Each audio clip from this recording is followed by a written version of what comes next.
Hey everyone, before I get into this video, I want to remind you that it's almost Tinley time. The NARBC is coming up this weekend, if you're watching it the day I come out with this video anyway. It should be a great show. Tinley is definitely my favorite show out of the year, and I'll have a ton of ball pythons there, so definitely come by and check out my table if you're going to be there. So this is the video I planned on doing a couple of weeks ago, and none of the snakes that I wanted to show in this video would cooperate. They all went in a shed at different times, and I kind of needed to show most of them in order for everything to kind of make sense. This is a project that I kind of happened upon by accident, and it's been 10 years now that I've had this project, and I still don't even really know what's going on. It could be a new gene. I'm really not sure. So I'll go in a little bit of the history of it before I start showing them. Okay, so in 2012, I bred, and I've got notes here, so if you see me looking over, that's why, because it's kind of a complicated mess. Okay, so in 2012, I bred a pewter to a cinnamon, and I also bred an orange dream fire pinstripe to that same cinnamon. I hatched out 3 cinnamons, a pastel, a normal, and the snake that I'm going to show you right now. So judging by the other babies in the clutch, it seems like the pewter is the one that fathered it. Although I did not get any super cinnamons, so that was a little bit confusing. But I can't really explain this. It's a little fire looking, so that's kind of what I was thinking a little bit at first, but you know, if the pewter father the clutch, then there's no way. If the orange dream fire pin father the clutch, yeah, then it could be a fire. So I decided in 2016, I grew her up. I bred a vanilla scream to her, so a pastel vanilla fire. And I produced a pastel vanilla, a fire, and 2 other snakes that looked like her, but the colors are just a little bit more jacked up. So it's whatever gene she has plus fire or vanilla. So yeah, she's kind of got a little bit of fire type of color, but you know, really different pattern, you know, no alien eyes really on her. Just a really different looking snake. Almost a little desert ghost looking, but not quite as extreme as that. So basically, what I'm trying to do is I'm trying to figure out if it was either a fire or a vanilla, or basically whether it was a fire. I didn't have vanilla in the equation in the beginning, but I'm just trying to figure out if she's compatible with that. So breeding her to a vanilla scream, I should have produced either, if she had fire in her, I should have produced a super fire or vanilla cream by breeding her to a vanilla scream. And I didn't get any of those. So that makes me think that it is not a fire. Okay, so then I took the 2 babies that are that look similar to her in the clutch, that either have fire or vanilla in them, and I bred those together, and I produced, let's see, that was the clutch. So this is in 2020. I produced this. So I believe that this is the mother's gene. Actually, I guess at this point that should be the grandmother. Her gene plus vanilla or fire is what produced this. And then here's another one from that clutch. And I did produce some normal looking babies too. Okay, this is another one. These guys are all a little high strung. I'm going to kind of keep them a little separate here. Okay, and then this I believe is a super, this one's in shed of course, but I believe that this is a super vanilla plus whatever other gene this is.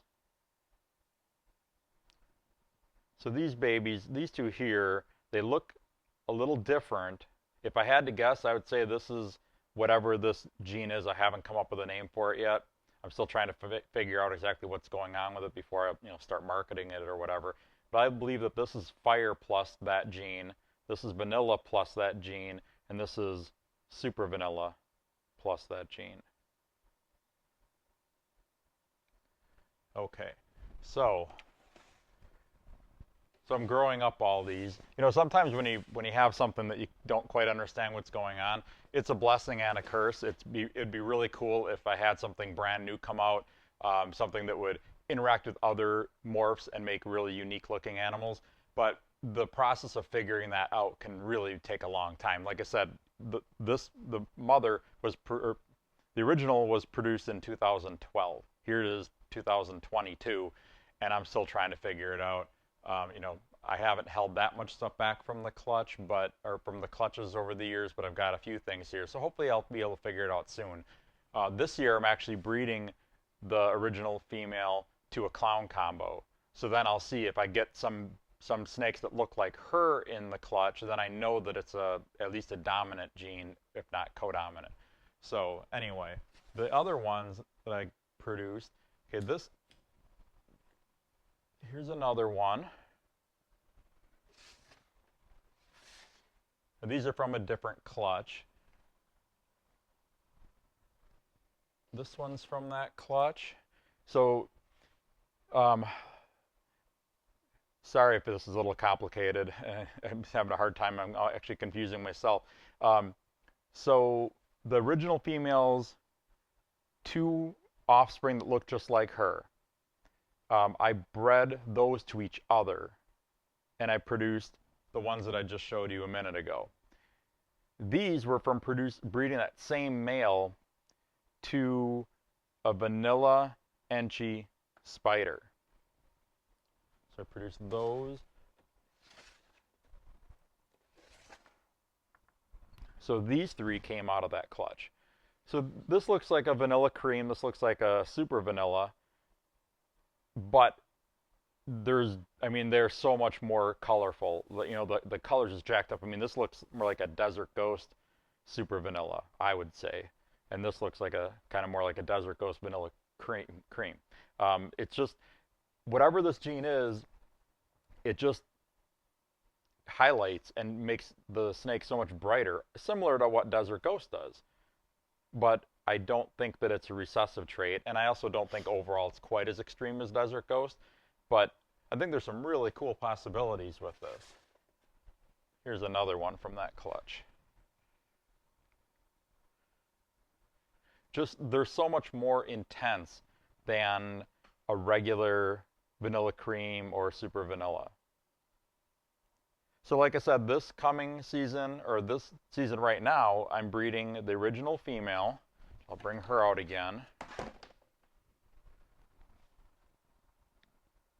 So I'm breeding this girl to a hidden gene Woma clown male. So yeah, it'll be really interesting to see what comes out. Hopefully I'll produce some stuff that looks like this, and they'll be het clown. Because I feel like this gene actually changes the pattern a bit, and it alters the color. So it'll be really interesting to see what happens. Okay, so that's my reveal of my new project here. I got to come up with a cool name for it. If you guys have any ideas, feel free to chime in and help me out. I'm going to put some of these guys away before they escape on me. So I hope you guys enjoyed that, and I'll have updates as I get them. Hopefully this female will produce again this year, and I'll get a few answers to my questions. But you'll definitely find out about it when I do. I'm pretty excited about it, and yeah, hopefully something really cool will come about of it. So anyway, hope you guys enjoyed that, and make sure to like and subscribe. Also, if you're going to be at the NARBC in Tinley Park, make sure to stop by and say hi. I believe my booth is back facing. It's an end cap facing the big windows at the back of the main room. It's where I normally am, so hopefully I'm there again.